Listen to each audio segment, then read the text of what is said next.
or not they are the team that can stop the might of the Hawks. They've done it once already this year, as you remember, down in Tassie. They're going to meet them again before the end of the year. The coach of Sydney joins us, John Longmire. John, thanks for your time. G'day, hello, Robbo. Mate, your side is going very well. I know you like to play down when people talk about you as grand final favourites. The Hawks seem to be indestructible at the moment, but you've beaten them already once. How hard is it going to be to beat them again?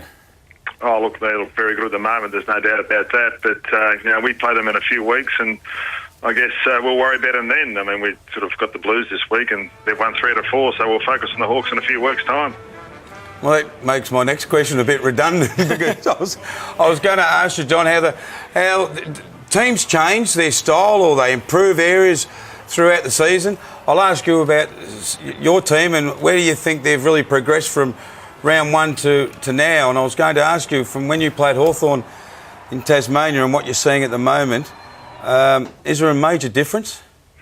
Oh, I think all teams try and work on a few things as the season progresses, and we're no different. I think we've got a little bit more consistent over 4 quarters, and I think that's certainly helped with our ball use and also our pressure. And, I think that Hawthorn look to be similar. I think most teams throughout the year go through different patches of form, and really the best indication of form is when you're not playing that well and you're still winning. I think that's a really good indicator. And, if you get to that stage, I think you're doing quite well as covering for a few injuries. When Adam Goodes was out and Sam Reid was out, there was an array of goal kickers from the Swans, and it was quite devastating football to watch 8, 9, 10 mid-size players kick goals. You get Goodes back, you get Reid back. Reid starts playing pretty good football, and then suddenly you think everything's going all right, and then he sustains the injury on the weekend. So it's a couple of steps forward and one small step back.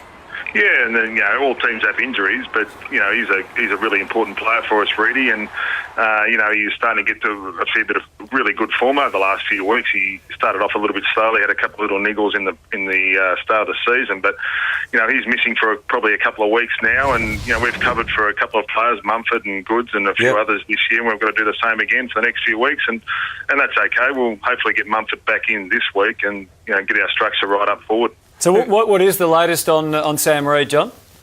He'll probably miss 2 weeks. He's got a slight tear in his medial, so he'll probably miss this week and next week, I'd say.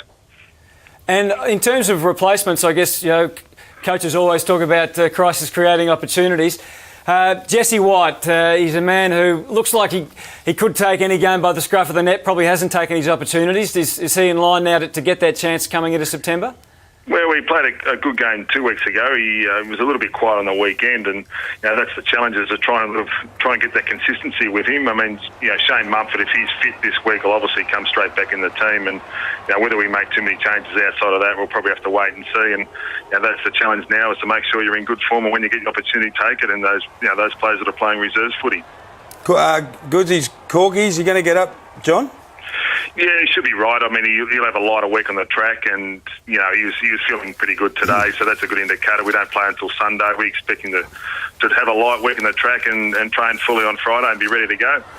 Right, they're the injuries out of the way. Right, we got some footage of the game on the weekend. It's Goodsy getting hurt, and that's good. He might be able to get up. I want to talk to you about one player, and that's Kieran Jack. And I think everyone who's been watching the Swans this year, we've been really impressed with all the players. Lewis Jetta's been in the limelight. Jude Bolton's just going again. He just keeps going. And Jared McVeigh's having a super season. Kieran Jack in the last 10 weeks, 12 weeks, he's up there with the best midfielders going around. Can you tell us the reason why, the turnaround, or not the turnaround, but the improvement in his form? Yeah, he's been really good, Robbo. I mean, he was good 2 years ago for us, and last year he did his ankle and had the syndesmosis in his ankle and missed 6 or 7 weeks, which really hurt his form last year. And he's been building into his season really well. He's able to play a run with role. Like on the weekend, we had him on Gary Ablett, and he's a super two-way player, which we really value highly. And I thought on the weekend he was really valuable with the way he used the ball. He's a hard runner. He's one of the hardest, if not our hardest runner in our team. And he's also able to win contested balls. So, that makes him really valuable for us. The most important, he does all that. The most important thing, I was looking at his stats yesterday, Hudson. He's kicked 2 goals or more in 9 of his last 11 matches. Yeah, it's really good. I mean, to get that impact from a midfielder. And in a lot of those matches, he's played pretty defensive roles as well. So he's able to still get forward, and he's got a really good feel for the game. For a kid who wasn't brought up on AFL, he's got a really good feel for the game, and he knows what makes him a good player, and he sticks to it, which is what we really value highly.